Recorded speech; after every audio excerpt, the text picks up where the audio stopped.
Your friend me Davy. Yebe kobia within country good or country no good within inside. My person differences in home. Say ebia first no to ebia 5 cedi and then 5 cedi. What difference na say anything? Oh, about from but then I make me kind country good or country no good within.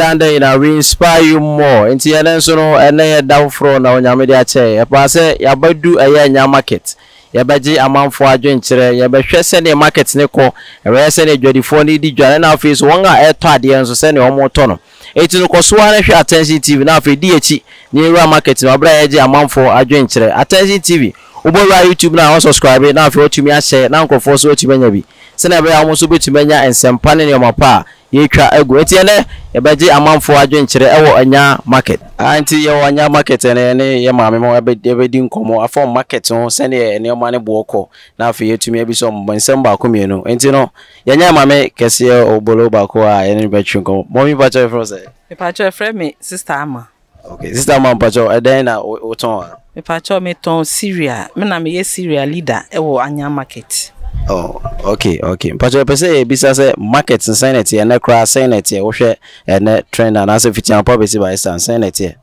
Ene market no ye buy na ye da. Ye nto ade because nyoma ne boa ye din. Be say 3 months. If I say earlier from December to May mu nyoma no kwa na ye kosoro.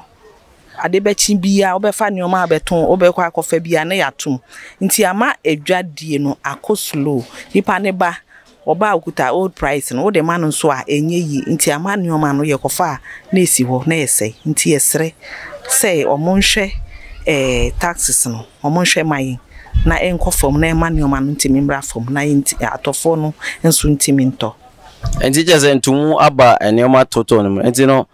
ama aye money customers na enti no yabetime business from time aye tumu no any first na ye ntum na edwade no difference o mu ne say nete difference abempa ye ntum no na edwa no ye good na edwa no ikoso by since aye tumu no edwa na ye slow ye nto ade enyoma sisi eburo na ye tono 2.7 no sisi a 4 million sisi akra mati say by next week from mesia to so beans bibia gari mo sugar ni nyina akosoro nyoma ni nyina ekosoro nti ama edwadifo no ye bre ankasa sisi a wo fense omo beto akodi no omo bre pa obi wo ho ba okuta sika no bobo no de bechi dwani mu saa bebi obeko bia saa nti no ama edwa no aye slow pa ye ntohwe ye ba ye mi anape ma beda na ma sorry no mobile me sorry ana mo de aba nti na edwa na enye asai. Okay, nti na den na pese ebia mo abe na pese aban mam ye pese aban enti taxes no so oti taxes no so de ebe ma nyoma no so aba fa mama ye ne enuano mo no bia ho ato no ya ye to akodi omo amoton bia e ho ato no nti esra aban se onti taxes no so na e ma nyoma ni mra fo.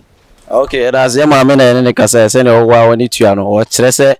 nyoma na yatutum taxes na tumi affect bia nti ma empo market na so koso adi echi abra na edwadefo bebre ahwe nkomo afom ne ma ho Attention TV medase meso medi Eunice me wanya market he ya timeso meda mo asese mo etumi aba me ncha aba badwuma agyenkyere me wodwe mu meso me yeti wa ha na first no na nka milo mitumi koto ba ko 12 cedi ba sesi a no almost 17 cedi nti ma sesi a tea cramp 1 cup ye 4 cedi nti ma nipa ne ntumi mba fia no pese mji brodo miensa pe era so go ye nto ye obi aba o se ade ne boy de onya opensu ba onye den oni ska o de beden o de beto tinka ye stress and company phone betumi aye den aboa ma neoma boa ba fom ka Mindin the route na market ndi sese nkoyie kura market ni nkoyie nkruma boa ye dia ma sese nkruma boto 600 Ghana cedis nyama boa ye dindo don ta ma omo ton no so omo ba omo ntumi nto because sese anu fiti 2 o'clock ma oda nyama afina nyama bedru nyama nni ho enti e be stress omo be lorry fare no ni nyina afi lorry fare na enti e be stress ye besre no munya bibi mfa ho enya sa nyama kwa na e kosoro me friend me Vic me wanya market me pa cho say ene ma ya tutu ne mpa ye market ne so anya ya tutu ne mam ne ma market ne nya aha ya ji sika sa nditi no aha ya ji sika ji nti adwana kura agu enti aban emra no mehwe yen na fiti am pa besi by this time hwe market na senate adwadie ne senate ko afamonyo enye ya da obiada wa ba so ho obiada nti esra ban so moye no mehwe market enya market emma yen sika je no so duso ha o mehwe ma yen na ba who things want to review but so ne price no say na etie na first no na say na etie ya tutu ma na den ofa price ya tutu papa se bibia ya tutu ma na so ko ufa cutting ufa be 650 ukwa 750 o ma tutu ne mbasa ufa enti yesra ban so omoyen pa Mr. Bana meton enwo ewanya market enwo ne ahwa na mommy anwan ne bo na ne ngo ne bo ne sen ne tie we no musa no ne bo ne sen eti sen enwan de se kese no 16 cedis enwan de se ne bo ayedin gallon 2 no mutum ese du 2.3 nti esere se o monte so kakra emayen na enwo ne de abafom na 12 cedis na first there sen oh first enwo ne cost na ne kwanso to no 14 eno na gallon ne nam 2 million nti no de abafom eye ese aka anwan ti esere se aban no hwe no ye bibi maye ye badwuma ye nto hye na nsi ese awe mejira mada na mbenya na emiyo na masori obeda awe no asori kofi ti esere aban no hwe no nye bibi maye na adwuma manjo bunya de sika okuro ma ye tade ti sika no be hye bi onhwe bi humni enso ye ni bi ni nya bi enhwe ye ma na batan ya na ehwe ye ma enjuzu se ene ma ne tu na tu mu na market na do sana se ni pa no kuta sika na de no hia obeto nti sika na bi ni ho a oba wontimi nto so oba na ye 10 cedi ono so bi okuta 5 me so 5 no me de mana na de na mkoto na nsu ni sika nti me so ntimi fa ma no nti na obeja no akofie nti no onto nti ni anso ye ba ye sisi ho saa ye so no adwuma ya na ehwe de hwe nkwale ye de bo memen yeguso a wanya market eji adwenkyere afi ma me mo mo ton ade nti ya be pie banche era bi o ani se oyo pabe ne power no ya be san je na adwenkyere so afa ba bi se na market ne ko nti mommy obodi ana afi wa kire ba bi o de na afi wa kire market no se na etie me pacho me dase na ya fra me medo anya market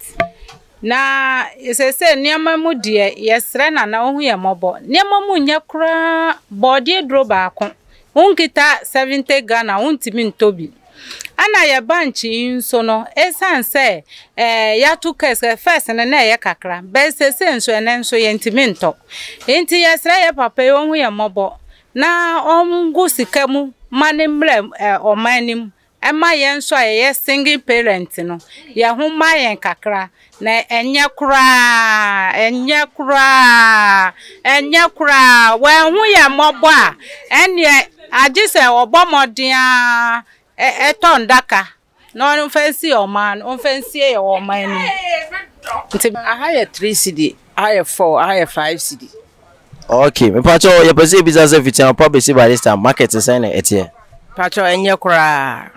ye ba ye ti ha saa obia ye beda saa ne ma no so ne bo ayedin ko bi no kwa untumi ntokura wo de beduru ha nso a obetena ho saa na de asa na wasesesisi ona akọ na first na ye nto ne na market ne ekọ kakra chen ene ana oh saa niema no tum ye tutum ne de asama ebo no asan apagya na ade to no nso eni ho ti ye betena ha de a no kwasem ni na ayo ha pa okay na so we person obetu ko bi bua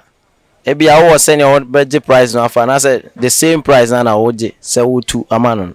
obi betudi a etumi yi pesos bi free so ade amanfo akire o madwen o mo ne abanya kasa o mo kire se market no emu aye do na afi so ne o mato no e bi o akosoro na de ade ye nyina ya tese ne ekọ aban so wa tese ne ekọ enim se aban be ho bibi na afi ne o ma ekọ nya otumi ahye se ne se na efata enti Attention TV ni koso wa na hwe Attention TV subscribe na share na afi obi antumi nya bi enhwe na obi ahu se ne aman no ekọ na afi o mo ntumi kire o madwen comment box no obetumi ja wo ye comment o ne be kinkan ama dan den nyina yada so wan so ya se me de bre wono producers and Africa cameraman yada wan se pa dan den nyina mo ko so hwe Attention TV sign say we inspire you.